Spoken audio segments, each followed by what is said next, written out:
Terry and I just finished a week having our grandkids with us. So the 4 from Alabama were here, and then the 3 from Wheaton came.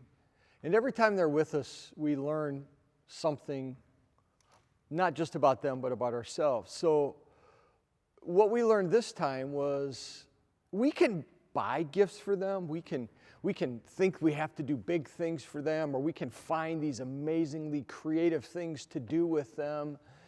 And they're okay with it, but we're probably more impressed by those things than they are, because they don't really care about the big, expensive, lavish gifts or these creative, wild ideas that we come up with. They just want to be with us. And they're okay with the little things like watching GoBots episodes with Boone, or sitting in my recliner chair and watching the Super Bowl with Bradley. Who doesn't want to watch the Super Bowl, but he wants to sit in the recliner chair with me, or watching Terry sit in her chair where she sits every morning with a cup of coffee and Vivian crawls into her lap and she makes space for her, or having Jackson share with his Gigi, Terry, how excited he is to be back in face-to-face school and how she listens, or listen to Braden talk about the newest chapter in his fantasy novel that he's getting ready to write that honestly sounds a lot like a chapter from Lord of the Rings. I mean, we do these big, amazing things with them. Or maybe it's just as simple as bringing all 7 grandkids to the turf room and playing with the tackle dummy, or running around the track in McHigh. I mean, it's not big things that they really care about. It's just little things, spending time with them.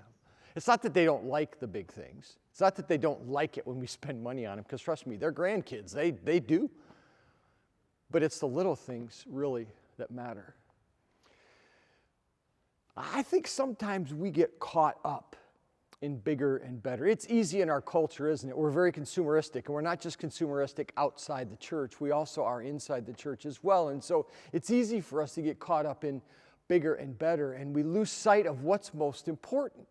Are the bigger things better, the wows, these dynamic things that happen, or are the small little things that take place as important, just as important, maybe more important than the big things? Well, you know, Jesus is trying to communicate some very specific things to his disciples, and we've talked about this already this semester, but again, they keep coming back around to it, right? So on this particular occasion, Jesus asks them, because he obviously overheard a conversation. You know, like a parent sometimes does this, where they hear their kids talking about something. They say, hey, what were you talking about? Even though they knew what they were talking about. That's kind of what Jesus does. He's not baiting them. He's just letting them talk. So he asked them, what were you talking about on the road? And they wouldn't answer him. Because again, they were in an argument about who was going to be the greatest in the kingdom. It wasn't James and John's mom this time. They didn't need a mother there this time. They were just jockeying for position amongst themselves. So once again, Jesus looks at them and he says, look, if you want to be first, you have to be last. If you want to be served, the way you are served is by serving. And then he does something that he hadn't done before. There obviously were other people listening in, and so he called a child and brought a child up into his lap, and he said, unless you welcome others, unless you welcome children, you don't have a part in my kingdom. So then it's funny, along came John, follows up this conversation with this declarative statement. Jesus, there are those that are driving out demons, and they're not a part of our group. We need to stop them. To which Jesus again says, look, John, number one, they're not driving out demons. If they're using my name, they're a part of us. They are with us. So leave them alone. And then he says, look, even if someone gives you a cup of water because they know you are a part of the Messiah, because they know you are a part of me, they will be given a reward. Cup of cold water. All these other things are driving out demons. And Jesus says, look, they're a part of us if they're doing this, but even if someone gives you a cup of water, they'll be given a reward. That's significant. Little things, small things, everyday, common, ordinary things. I saw some of them today, as a matter of fact.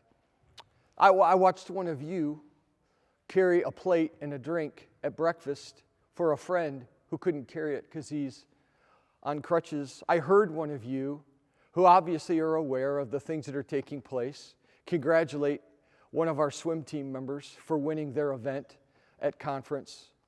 It's these little things that happen, these little things that take place. Like you, the one who gave someone who you saw walking to Strat City a ride, you stopped and picked them up, or those of you that helped people dig their cars out of the snow. This past week, little things. Those aren't big things. Those aren't things you even have to plan for. Those are things that just happen, little things.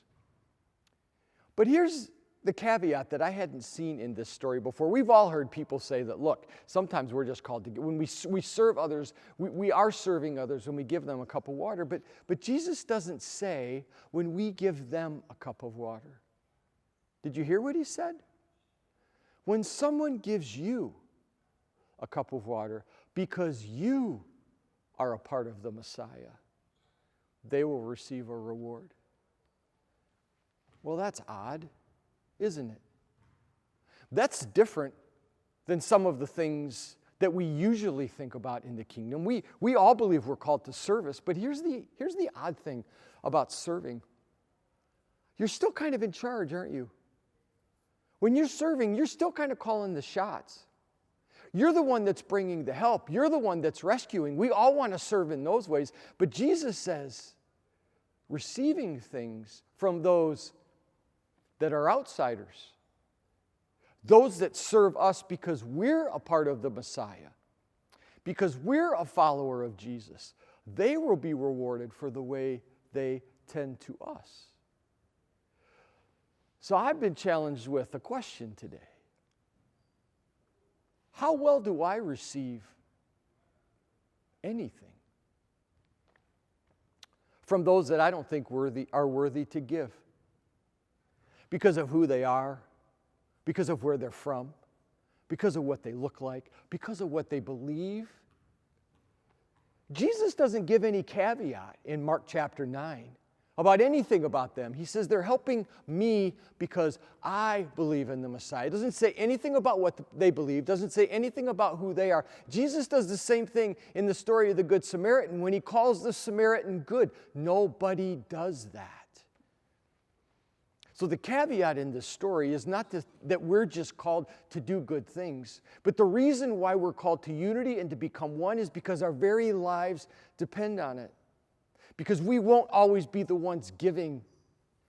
Sometimes we'll be the one on the other side of the compliment. Sometimes we'll be the one who someone is carrying our dish of food or carrying our drink because we can't. It's humbling when people serve you.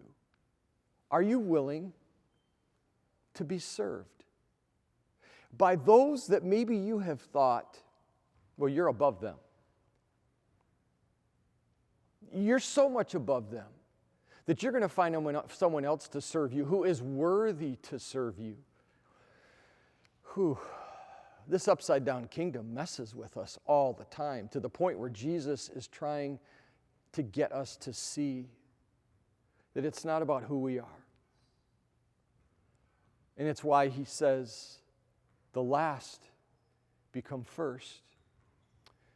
Those that serve us, those that serve me are the ones who will get the reward. And as we lean into what it means to become one and the kingdom opens up in front of us, what the kingdom can look like for us, it will change everything. So who are the people groups? Who are the ones that you have looked at before? And it would have been actually embarrassing if you would have had to receive any help from them. It would have been troubling. Matter of fact, maybe you would have said no. Maybe you have said no. Jesus challenges that today and says that the little things that they do for you, the little things that they do for me will be rewarded because they're tending to our needs. I'm still chewing on that, to be honest with you. I've read that verse a lot of times. I've read this passage a lot of times, and it's like everything else we read in Scripture. It is layered. There is depth and meaning to it that is open to us all the time. And so may God continue to open what His kingdom is all about up to us this semester as we continue this journey to become one together. Hey, so this week, don't just go looking for who you can serve. If somebody offers to help you, accept it and say thanks and know that God is with them too. Grace and peace.